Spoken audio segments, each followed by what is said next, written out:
Well, a two-day literature festival dedicated to the queer and LGBTQ community called the Rainbow Literature Festival took place in Delhi over the weekend. Now, the festival brought together a host of talented writers, poets and performers for a range of panel discussions and interactive sessions.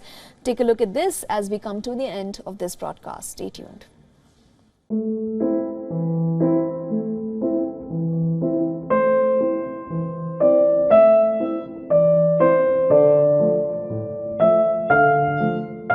One which has, especially in the queer narrative country, which has victimization. People don't want to see queer joy. People don't want to see a queer person happy.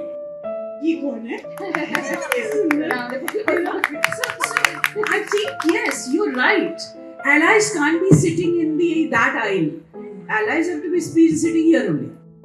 Sentiments like these were confidently expressed by writers and panelists of various genres to a welcoming audience at the Rainbow Literature Festival in the capital. But getting it off the ground was not easy.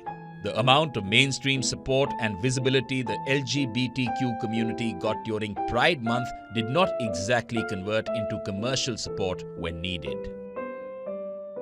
There's been so much of talk, there's been so much of excitement around the marriage equality case. There were ads, there have been activity around Pride Month. But one assumed that certain brands who have advocated or spoken and said that we matter would be the people who would think of us existing beyond a Pride, whether it's before the month of June or post month of June. What has happened this time around is community solidarity.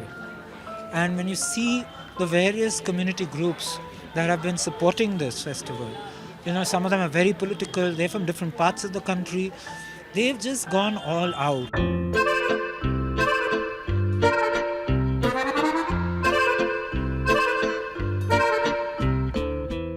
Actor Kalki Koichalan also attended and held a session on how cinema and content is becoming increasingly inclusive of LGBTQ characters, but there is still a lot left unsaid. I think there's a lot of stories that need to be told, that aren't being told.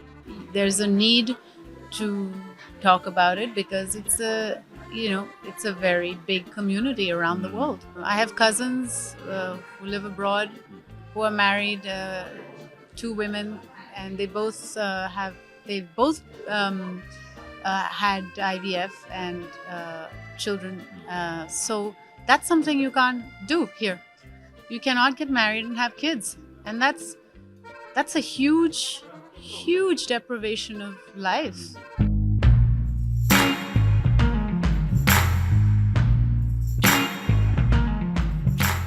While the main purpose of the festival was to highlight literature and creativity, it also doubled up as a bonding space for the community.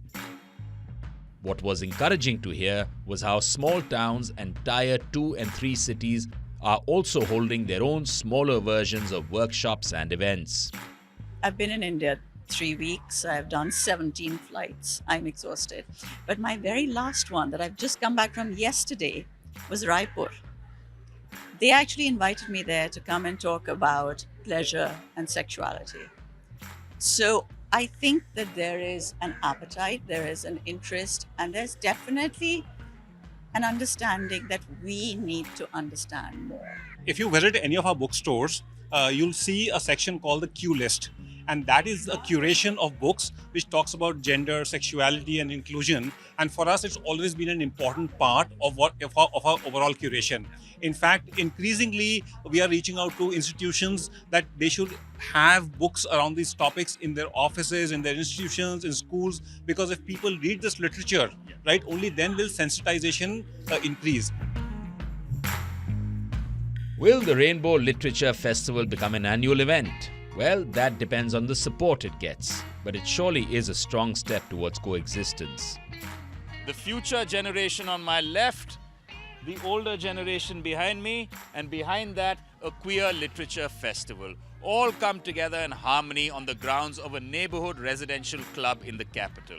In a slowly but progressing Delhi, with camera person Gopal Chaudhary, this is Rachel Charles for WION World is One.